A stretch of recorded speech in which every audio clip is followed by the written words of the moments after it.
Daí, beleza? Eu sou o Christian de Graça e você está no meu canal, Curitiba em Crônicas, um espaço para falar sobre crônicas, sobre Curitiba, sobre empate com gosto amargo. Esse é o Curitiba desse Campeonato Brasileiro, esse é o Curitiba desta SAF, esse é o Curitiba que temos para torcer, já diria o outro comentarista.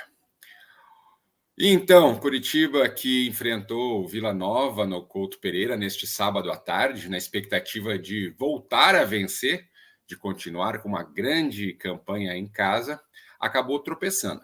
E olha que o gol de empate só saiu aos 46 minutos do segundo tempo. Robson, sempre ele o inevitável, de pênalti. Um pênalti que só o VAR viu. Curitiba fez um jogo aí com bastante suor, mas com pouca criatividade, com pouca efetividade. Curitiba que começou o jogo de uma forma diferente. A escalação do técnico Fábio Matias apresentou algumas surpresas.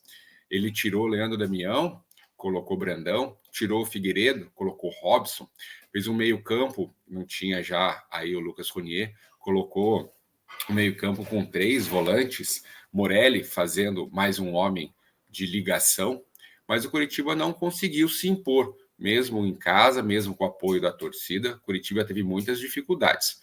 O Vila Nova teve mais posse de bola, chegou algumas vezes com perigo. Curitiba teve uma oportunidade, teve um gol que acabou sendo anulado pelo VAR, logo aos 18 minutos do primeiro tempo, no começo do jogo. E um gol até que quem estava no estádio como eu teve dificuldades para entender qual foi a anulação, porque o Morelli cabeceou e a bola estava entrando quando o Sebastião Gomes tocou na bola, já embaixo do gol, dentro do gol, praticamente. E aí o VAR achou o impedimento do jogador coxa branca. Algumas análises sobre esse lance é que a bola estava entrando, né? Não tinha por que o Sebastião Gomes colocar a cabeça. E aí outra coisa chata que a gente no estádio acaba ficando lá sem saber o que estava acontecendo, mesmo com o telão. Ontem o telão estava funcionando, mostrando lá a cabine do VAR, mas com o sol na frente do telão não dava para ter noção nenhuma do que estava acontecendo. Então tivemos que esperar lá o acontecimento para ser resolvido, né, para saber o que realmente aconteceu. Daí entender que o Sebastião Gomes estava impedido, mas também por milímetros, ele estava embaixo do gol, cabeceou assim, raspando, nem deu a impressão de que tenha realmente tido o toque dele. Mas enfim, o juiz anulou, o VAR anulou, e o Curitiba acabou ficando mais nervoso com esse lance. O Curitiba no primeiro tempo não criou mais nada praticamente, teve mais uma única chance e praticamente mais nada. Veio o segundo tempo, e antes, quando o time saiu de campo, vaias, né? Veio o segundo tempo, o técnico acabou fazendo algumas mexidas, tirou o ele colocou o Jamerson no lugar do Gelado, que também não estava bem. Ele também tirou o Brandão, que também não foi bem. A torcida pediu o Brandão no lugar do Damião em alguns jogos, mas o Brandão ainda é bem cru, jogador novo ainda, que terminou de se profissionalizar esse ano no Curitiba, veio para ser jogador da base, acabou estreando e alguns o queriam como titular. O jogador tem potencial, mas ainda ele é bem cru, precisa de mais cancha. Não conseguiu segurar o rojão de ser o atacante do Curitiba ontem. E muitas vezes ainda estava caindo pela ponta esquerda, o Curitiba não tinha um ponta. Veio o segundo tempo, então, algumas mexidas. Figueiredo entrou, saiu o Brandão, entrou o Jamerson, saiu o Gelado, mas nem mal começou o segundo tempo e o Vila Nova acabou marcando. Lei do ex, Henrique Almeida acabou fazendo o gol 1-0 para o Vila Nova, e com esse resultado, o Curitiba aí se viu muito pressionado. A torcida começou a chiar, começou a vaiar, e em alguns momentos começou a gritar manga, manga. Então aí a pressão ficou ainda maior em cima da comissão técnica, do time, e claro, a diretoria que estava presente no estádio ouviu a torcida e o apelo da torcida. O jogo seguiu o Curitiba pressionando, tentando criar algumas oportunidades. O técnico mexeu em mais posições, tentando colocar aí mais velocidade. Entrou o Pomba, entrou o Leandro Damião, mas as chances claras o Curitiba não efetivou. Não teve nenhuma grande oportunidade. Teve um cabeceio do Friso, e praticamente uma bola que o Pomba tentou pegar de primeira, fácil na mão do goleiro do Vila Nova. Mas aos 40 e tantos do segundo tempo, já no apagar das luzes, uma bola na área, quem? Sempre ele, Bianchi, que também tinha entrado no jogo, cabeceou uma bola e na disputa a bola bateu no braço do jogador do Vila Nova. Na hora do lance, ninguém nas arquibancadas, nem mesmo no time em campo, percebeu. A bola ia sair para a lateral, quando foi cobrar, o VAR chamou o árbitro, que foi conferir, olhou, revisou e deu o pênalti. A torcida sentiu um alívio muito grande. Curitiba foi lá, Robson bateu muito bem e fez o gol de empate. Curitiba ainda tentou ali, tinha sido 7 minutos de acréscimo, já tinha sido depois dos 45 o pênalti. Tentou mais alguma coisa, mas também sem muita objetividade, meio que desorganizado, e o resultado ficou mesmo no 1-1. Após o jogo, e um misto de vaias e alívio. A torcida meio que saiu alguns meio cabisbaixo, quietos, outros revoltados com a atuação e com a situação que o Curitiba se encontra no campeonato. Que com esse empate não entra na zona de classificação do G4, né? Mas também não perde em casa. Então foi aquele, ufa, pelo menos não perdemos. Mas o alerta continua ligado. O Curitiba precisa, sim, de reforços.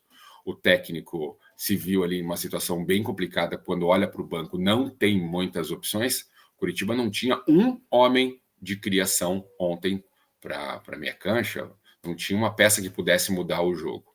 Então, o jogador que foi contratado na janela, o Iago, que veio lá do campeonato carioca como ser uma grande revelação, nem no banco fica. Então, a janela do Curitiba foi ridícula e agora faltam, hoje é dia 30, 10 dias para abrir a janela de transferência. Curitiba tem que ter já acertado alguns jogadores para chegar e resolver. Para compor o elenco não vai dar.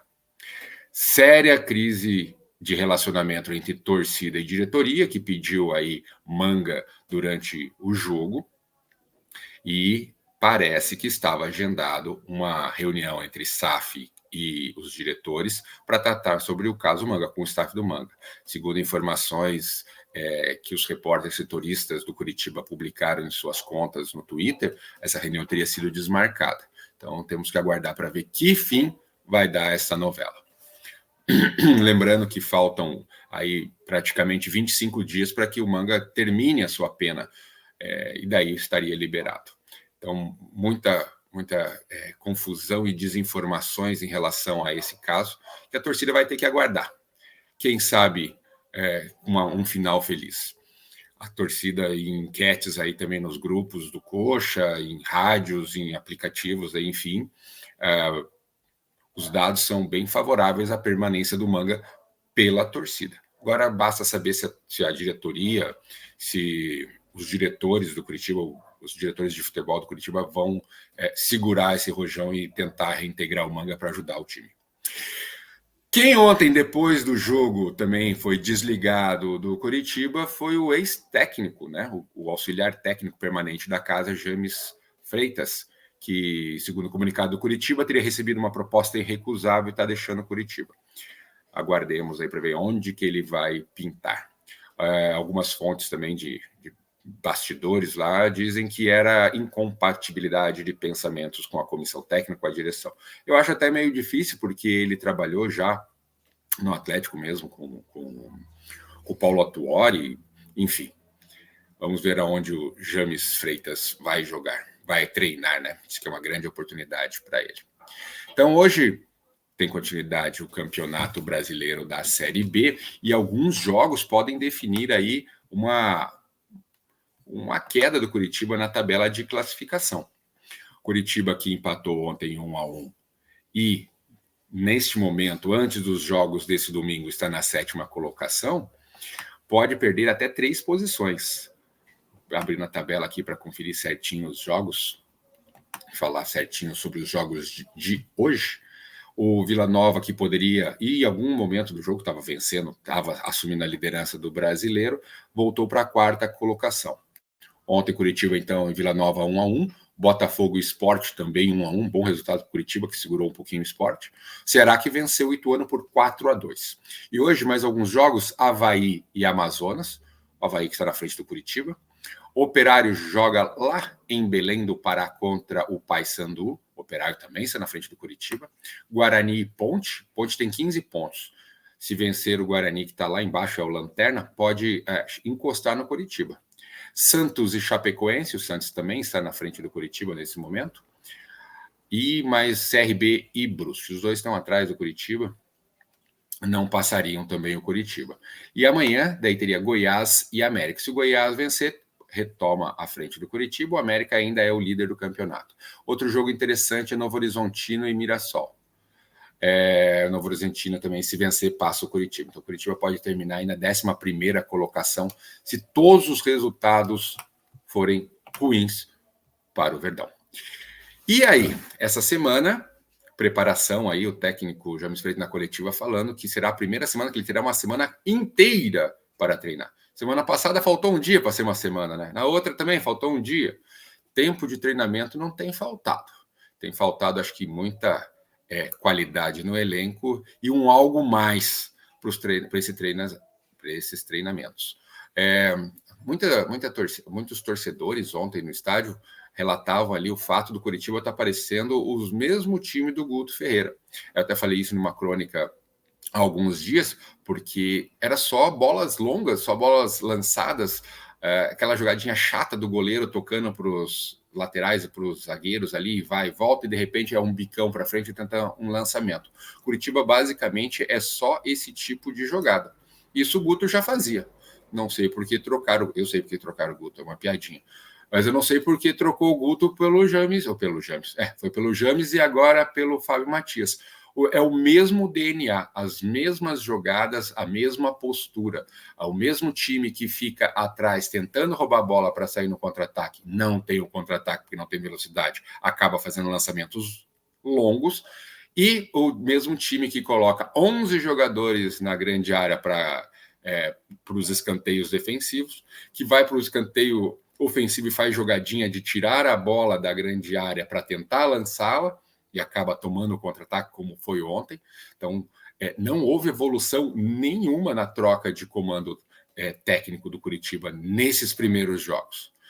A torcida espera uma evolução nesta semana completa que o técnico Fábio Matias terá, e aí a volta de Ronier para o jogo do domingo que vem, jogo que acontece no Couto Pereira, num horário aí um pouco diferente para nós, né, na Série B, não estamos acostumados. Curitiba e Paysandu às 11 horas da manhã, um jogo aí num horário alternativo, um horário bacana, tem muita gente que gosta, tem muita gente que não gosta, acaba atrapalhando o horário do almoço.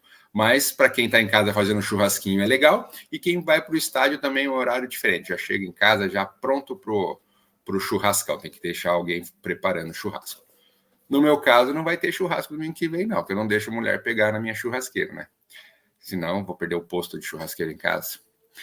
Mas é isso aí, torcida Coxa Branca. Curitiba, mais uma vez, decepcionou a torcida, mais uma vez, irritou seus torcedores, gritos de manga. É verdade, foram poucos. Foi intenso, mas foi apenas uma vez. Gritos de...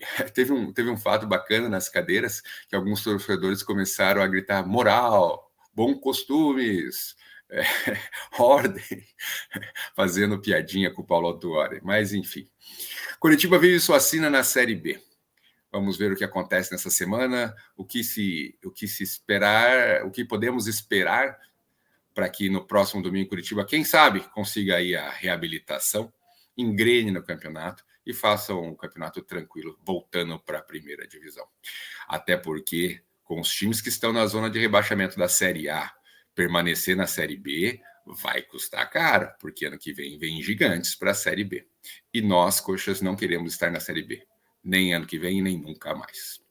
Beleza? Eu acompanho o Curitiba durante a semana e vocês curtam o nosso canal, compartilhem a nossa live, comente, nos siga nas redes sociais. Eu sou Cristian de Graça e você está no Curitiba em Crônicas. Um abraço.